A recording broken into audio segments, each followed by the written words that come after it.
I'm afraid we're seeing that wars do create extremists on both sides.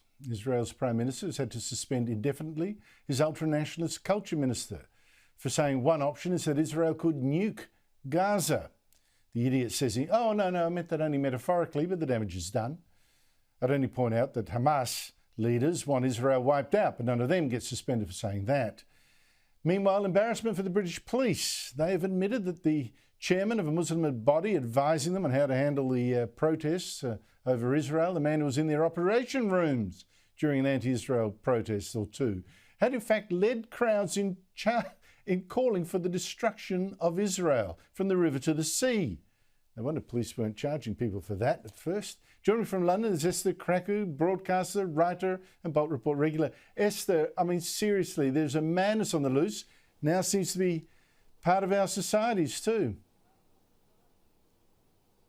Yeah, so unfortunately, this conflict has really brought the worst of British society out of the woodworks. And unfortunately, the Metropolitan Police seems to have been working with a lot of them. So the most recent revelations is this man who has been advising the Metropolitan Police on how to handle the protest over the Israel-Hamas war, was in 2021 filmed actually leading in a pro-Palestinian rally shouting from the river to the sea, which is known as a very anti-Israeli chant. And even more recently than that, a man who is, one of the heads of a mosque here in London, who praised Hamas, has also been on advising the Crown Prosecution Service on how to handle hate crimes in this country. So, I mean, you really cannot make this up. I mean, the people that are supposed to be advising the bodies of this country that are supposed to be keeping order also have ties to pro-Hamas groups, have made very pro-Hamas statements. So really, it's just complete madness all the way. And you were right. You absolutely stated it perfectly clearly that this war is breeding extremists on both sides. And unfortunately, we're having to deal with that.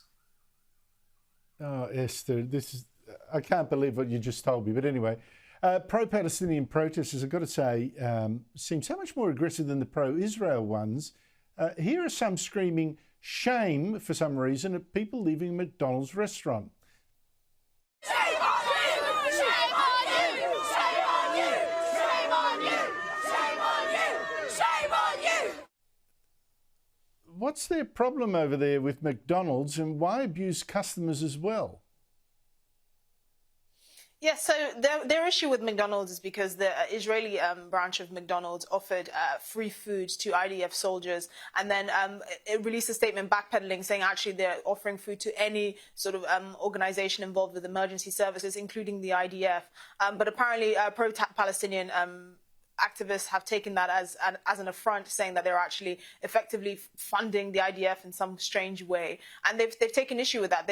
One McDonald's restaurant, believe it or not, had rats released into it by pro-Palestinian activists. So I mean, this situation is just going from bad to worse, really, and all the moderate, sensible voices are being drowned out, and I fear that we haven't seen the end of this just yet. Well, it seems to me that so many people are enjoying the license to hate that this conflict gives. Absolutely, and it's filtering down into society. I mean, we've already seen isolated incidents of terror events happening across Europe, from Belgium to France. In northern England, 2 men were arrested by the counter-terrorism police. So really, we're actually, these sorts of tense, violent moments are actually going to see these isolated incidents increase. And that's the worry. You know, what does integration in these European countries mean if you have people that are outwardly shouting words like, death to Jews on the streets of London, for example? It's completely horrifying.